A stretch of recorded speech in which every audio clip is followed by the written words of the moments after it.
우리가 잘 알고 있는 것처럼 다윗은 참 굴곡진 삶을 살았던 그런 인물입니다. 하지만 그런 평탄하지 않은 그런 삶의 걸음 속에서도 다윗은 누구보다도 살아계신 하나님을 깊이 경험했던 그런 인물이기도 합니다. 비록 지금 그가 처해 있는 이 시편을 기록할 때 그의 상황은 죽음의 문 앞에 있다라고 느껴질 정도로 아주 극심한 고통 가운데 있었지만 그는 여전히 하나님께서 하나님의 때에 또 하나님의 방법으로 의롭게 심판하시고 하나님의 백성들을 구원하실 것을 굳게 믿고 있었습니다. 그렇기 때문에 그는 여전히 흔들리지 않는 믿음을 가지고 하나님 앞에 그의 간구를 청원하고 있는 모습을 보게 되는 것입니다.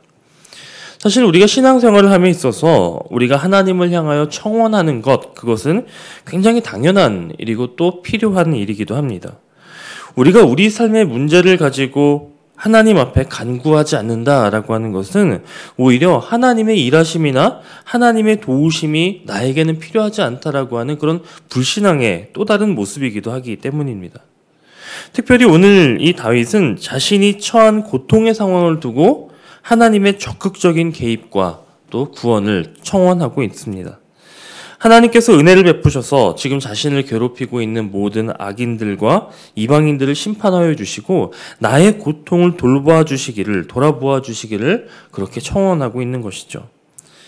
사실 우리의 삶에도 살아가다 보면 이런 다윗의 청원을 하나님께 올릴 때가 참 많이 있습니다.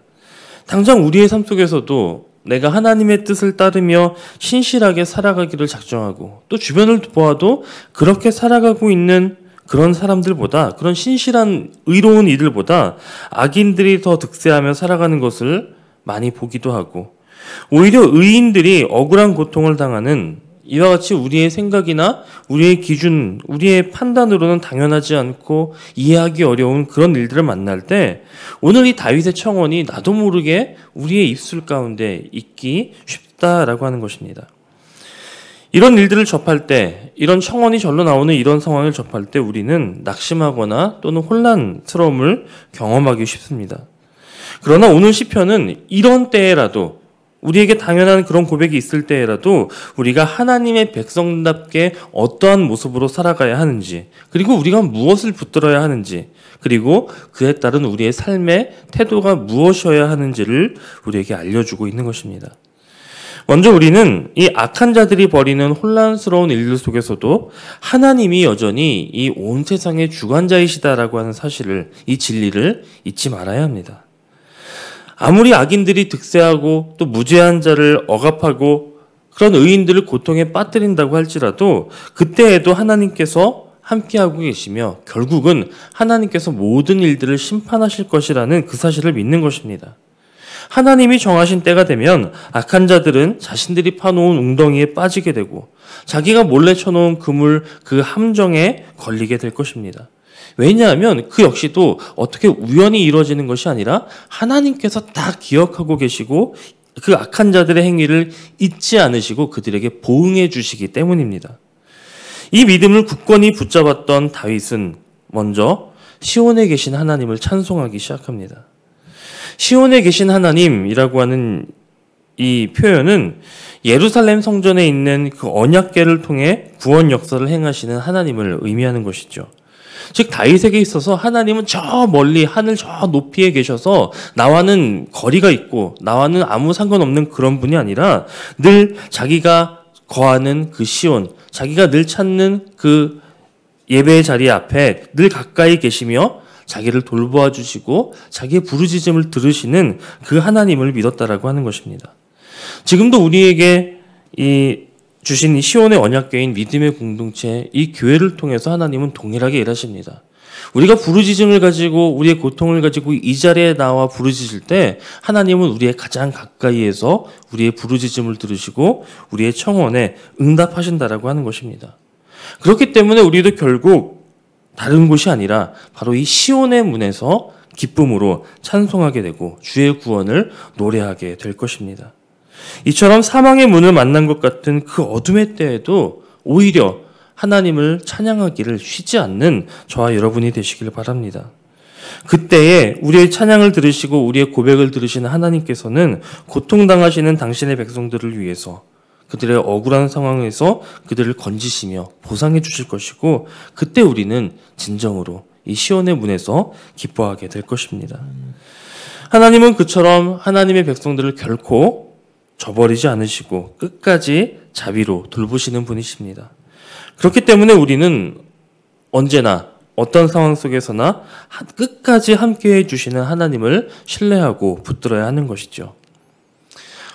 개인의 삶의 영역뿐만 아니라 우리는 이 땅에 만연한, 온 땅에 만연해 있는 불의와 부조리들을 우리는 쉽게 보게 됩니다. 예를 들면 북한 땅의 인권 문제나 지금도 피 흘리고 있는 미얀마 사태와 같은 일들이 대표적인 일들일 것입니다. 여러분, 이러한 일들을 대할 때 어떤 생각이 드십니까? 이런 너무나도 큰, 이런 전 지구적인, 전 세계적인 일들을 가지고 우리는 우리 한 사람의 힘으로 무엇을 할 수 있을까를 생각하거나, 아니면 나에게 직접 피부에 와닿지 않기 때문에 그냥 먼 이야기로 생각하기 쉽습니다만, 하나님의 백성들은 이런 불의한 상황을 두고도 하나님께서 하나님의 정의를 세우시도록 위해서 기도해야 하는 것입니다. 지금 이 시간에도 거대한 압박과 사람의 힘으로 막을 수 없을 것 같은 그런 폭력에 희생당하는 자들의 유일한 소망은 오직 하나님 뿐이시기 때문입니다. 하나님은 지금 이 시간도 이 자리에서 기도하는 우리의 기도를 들으셔서 온 세상의 불의를 심판하시고 당신의 공의를 세우실 분이십니다. 그런 하나님께 우리는 기도해야 하는 것이죠. 더 나아가서 우리가 그렇게 기도할 뿐 아니라 우리는 더 적극적으로 공의를 세우시는 그런 하나님께서 온 역사의 주관자이시라는 사실을 우리는 선포해야 합니다. 다윗은 계속해서 하나님이 하시는 일들을 백성 중에 선포하라 라고 그렇게 명하는 것을 보게 됩니다.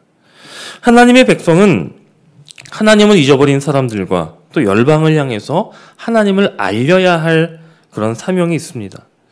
하나님이 우리에게 먼저 하나님을 계시하심은 우리가 바로 이러한 사명을 감당하도록 그런 삶을 살아가기를 원하셨기 때문입니다. 하나님의 백성이 하나님을 경외함으로 거룩하고 빛된 삶을 살아간다면 세상은 우리를 통하여 살아계신 하나님을 보게 될 것이고 알게 될 것입니다. 그러나 오늘날 반대로 오히려 이 거룩하고 성결한 빛을 마땅히 드러내서 하나님을 드러내야 할 많은 교회들이 세상의 비난을 받는 처지가 되었습니다. 우리는 이런 시대적인 상황이 하나님이 우리에게 주시는 회개의 기회라는 사실을 깨닫고 다시 거룩함을 회복하기 위해 노력해야 할 것입니다. 하나님의 백성이 먼저 하나님을 경외하고 또 하나님을 높이는 일에 바로 선다면 오히려 세상이 그런 우리를 보고 그들의 행위를 부끄러워하며 하나님께로 돌아올 것을 우리는 믿는 것입니다. 그렇기 때문에 이 사실을 믿는 우리는 오늘 하루의 우리의 삶을, 우리가 서 있는 장소나 우리의 상황이 어떠함과는 상관없이 하나님의 뜻을 따르는 거룩한 삶으로 오늘의 나를들을 세워나가야 하는 것입니다.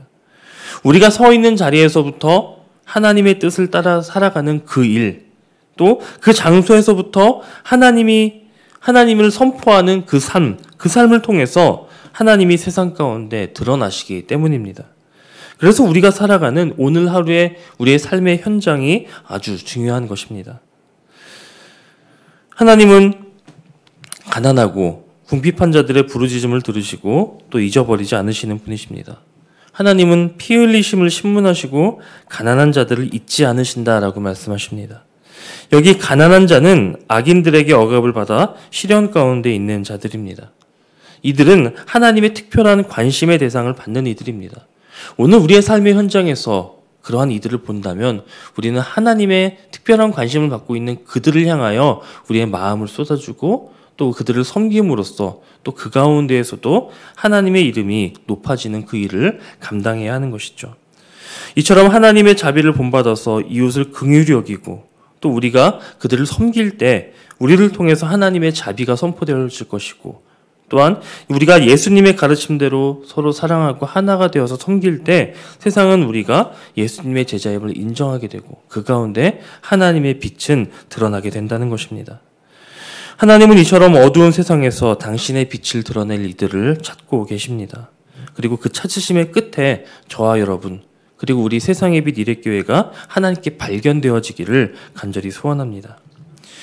결국 이 시인의 노예처럼 악인들은 자멸할 것이며 하나님의 정의를 결코 이기지 못할 것입니다. 그렇기에 우리는 지금 잠시 강대해 보이지만 이내 쓰러지고 말 어떠한 인간이나 어떠한 세력을 두려워할 것이 아니라 오직 하나님만을 경외해야 하는 것입니다. 하나님은 하나님의 은혜만을 의지하는 그런 연약한 자들을 잊지 않으시고 실망시키지 않으십니다.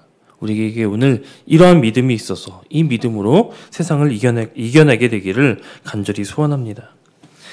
비록 죄악과 또 타락이 가득한 이 세대 속에서 하나님의 자녀로 살아가는 우리의 현실이 너무나도 어려워서 때때로는 마치 죽음의 문턱에 있는 것 같이 그렇게 괴로움이 느껴질 때에도 때가 되면 하나님께서 모든 것을 심판하시고 또 모든 눈물을 기쁨으로 바꾸실 것을 믿으시기 바랍니다.